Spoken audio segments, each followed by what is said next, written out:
함께 묵상할 새벽 예배 말씀은 데살로니가전서 1장 2절에서 7절까지의 말씀입니다. 신약성경 328쪽입니다. 우리가 너희 모두로 말미암아 항상 하나님께 감사하며 기도할 때에 너희를 기억함은 너희의 믿음의 역사와 사랑의 수고와 우리 주 예수 그리스도에 대한 소망의 인내를 우리 하나님 아버지 앞에서 끊임없이 기억함이니 하나님의 사랑하심을 받은 형제들아 너희를 택하심을 아노라. 이는 우리 복음이 너희에게 말로만 이른 것이 아니라 또한 능력과 성령과 큰 확신으로 된 것임이라. 우리가 너희 가운데서 너희를 위하여 어떤 사람이 된 것은 너희가 아는 바와 같으니라.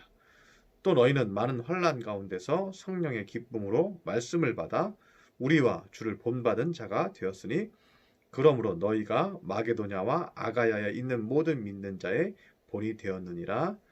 아멘. 우리 신앙생활을 하는 우리 성도들이 생각하기에 믿음의 본이 된다는 것이 무엇이라고 생각을 하십니까?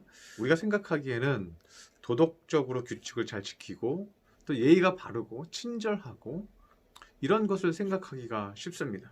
물론 이러한 부분도 매우 중요한 부분 중에 하나입니다.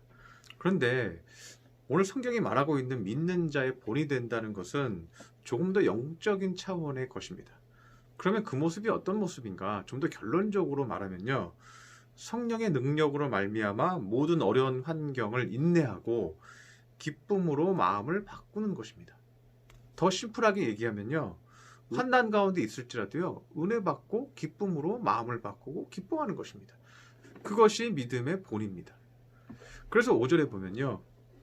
이는 우리 복음이 너희에게 말로만 이른 것이 아니라 능력과 성령과 큰 확신으로 된 것이라고 말하고 있습니다. 6절에서는 이것을 더 명확하게 얘기하고 있습니다.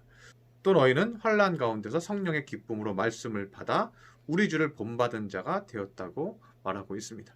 환난 가운데서 성령이 내 안에 들어오셔서 기쁨으로 바뀌는 것, 기쁨이 생기는 것, 그리고 그 기쁨으로 말씀을 받아서 그 말씀에 순종하며 사는 것이 믿음의 본이라는 거예요. 그래서 가장 중요한 것은요. 여러분이 기뻐지는 것입니다. 성령이 여러분 안에서 역사하셔서 내가 기뻐지는 것이 모든 사람에게 믿음의 본이 된다는 거예요. 그러면 믿음의 본이 안 된다는 것은 뭐죠? 신앙생활 하면서도 매일 슬픈 거예요. 신앙생활 하면서도 매일 웃지 못하는 거예요. 이것은 가장 믿음의 본이 되지 못하는 거죠. 전도가 뭡니까? 힘든 상황에도 마음의 은혜가 넘쳐서 기뻐하는 것입니다. 이것이 전도의 시작입니다. 그러면 주변 사람들이 그러는 거예요. 저 사람은 뭐가 기쁜 게 있다고 매일 웃고 매일 찬양하고 매일 얼굴이 천사와 같이 빛나고 얼굴이 밝고 항상 격려하고 칭찬하고 어떻게 저렇게 되냐. 그 사람의 기쁨 자체가 복음이죠. 사람들은 나도 저 사람처럼 되고 싶다고 말하고 그 사람을 가까이 하고 싶어 하죠. 그러면서 어떻게 해요? 예수님을 영접하게 되는 것입니다. 그래서 우리가 은혜로 기뻐지는 것이 전도요, 예수님을 닮아가는 것입니다. 오늘 본문 6절 후반부에도 그렇게 해서 주를 본받는 자가 되었다고 말하고 있습니다. 그리고 또 하나 중요한 것은 6절에 보면 성령의 기쁨으로 말씀을 받아라고 말하고 있습니다. 성령의 기쁨이 있는 것은 중요해요. 아주 좋아요. 그런데 성령의 기쁨으로만 멈추면 안 되고 성령의 기쁨으로 자꾸만 말씀을 묵상하고 말씀을 들어야 돼요. 예배를 드리고 말씀을 받아야 돼요. 말씀과 성령이 내 안에서 함께 역사할 때 우리 마음이 살아나고 우리 마음이 은혜롭게 바뀌고 슬픔이 기쁨으로 바뀌는 것입니다. 여러분 잘 아시는 찬송가 182장을 보면요. 강물같이 흐르는 기쁨, 다 잘 아는 찬양입니다. 제가 좀 불러드리면 1절에 강물같이 흐르는 기쁨 성령 강림함이라 정결한 마음 영원하도록 주의 거처 되겠네. 강물같이 흐르는 기쁨이 어떻게 해요? 어디서 와요? 성령이 내 안에 강림할 때 나에게 강물같이 흐르는 기쁨이 와요. 2절에서도 나의 생명 솟생케 됨은 성령이 마심이라 모든 의심 슬픔 사라져 주의 평강 넘치네. 나의 생명이 솟생케 되는데 언제 솟생케 돼요? 언제 살아나요? 성령이 임하심이라.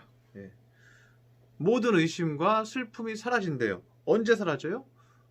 주의 성령이 내 안에 임할 때요. 4절에 보면 생명신에 넘쳐 흘러서 마른 광야 적신이 의의 열매 무르익어서 주스를 기다리네. 성령이 내 안에 거하시면 생명신해가 넘쳐 흘러요. 그리고 우리의 마른 광야가 적셔져요.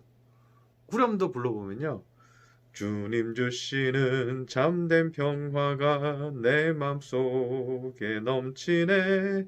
주의 말씀에 거센 풍랑도 잠잠하게 되도다. 후렴도 마찬가지잖아요. 주님 주시는 참된 평화가 성령 안에서 내 마음속에 넘치는 거예요. 기쁨이 넘치는 거예요. 평강이 넘치는 거예요. 그리고 그 다음에 뭐가 나와요? 주의 말씀에. 생명의 말씀이 성령과 함께 내 안에서 역사하는 거예요. 그러면서 나의 온전치 못한 상태가 바뀌어요. 어떻게 바뀌어요? 거센 풍랑도 잠잠하게 되도다. 오늘 말씀에 있는 내용이 그대로 찬송가 182장에 다 담아져 있어요. 무엇이 믿음의 본입니까? 믿음의 본은요, 주의 성령이, 주의 말씀이 여러분 마음 가운데 임해서 여러분 마음이 기뻐지고 여러분 마음이 소생케 되고 여러분 마음에 단비 내리고 햇빛이 찬란하고 슬픔이 사라지고 물에 익어서 추수를 기다리고 열매를 맺고 말씀을 읽을 때마다 거센 풍랑이 잠잠케 되고 내 마음속에 평화가 넘치는 것, 이렇게 되는 것이요, 믿음의 본이에요. 그런데 그렇게 산 것만으로 인해서요, 바울 사도는 이렇게 얘기합니다. 8절 후반부에 보면 너희 믿음의 소문이 각처에 퍼졌으므로 우리는 아무 말도 할 것이 없노라, 이렇게 말합니다. 그들이 성령 안에서 기뻐하고 말씀에 순종하면서 말씀의 은혜를 받고 기뻐하면서 그들의 삶이 바뀐 거예요. 그들의 슬픔이 기쁨으로, 은혜로, 평강으로 바뀐 거예요. 그러면서 너희의 그러한 기뻐하는 믿음이 각처에 퍼졌다고 얘기해요. 이러한 기쁨이 마게도냐와 아가야의 전체에 퍼졌다는 거예요. 마게도냐와 아가야는요, 그리스, 알바니아, 거기에 마케도니아라는 나라가 지금 있죠. 이탈리아라는 신발 모양의 나라 옆에 있는 그 나라들이 이 세 나라예요. 그 지역에 복음이 급속하게 전파됐습니다.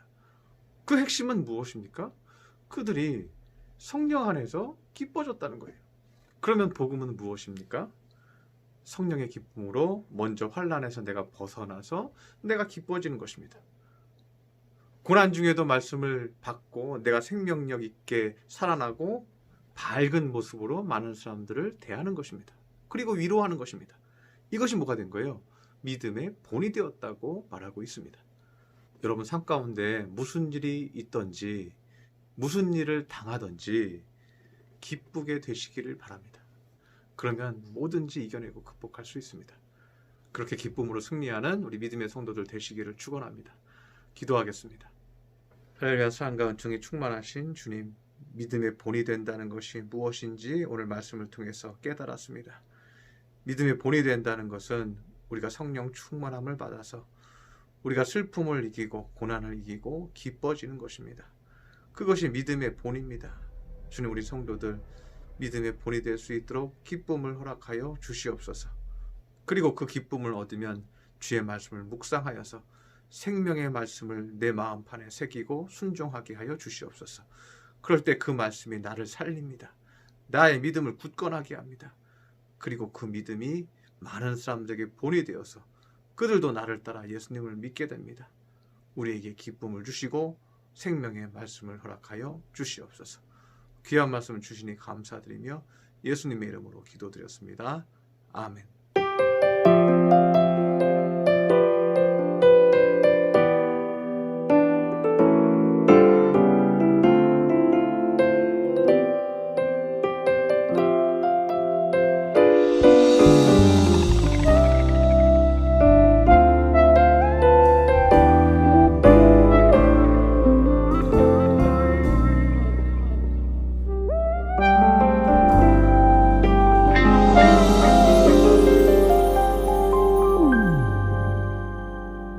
예수 나의 좋은 치료자, 그의 눈이 머무는 곳은 나의 슬픔과 고통. 고개를 들어 그의 눈을 볼 때에 난 알았네. 예수 나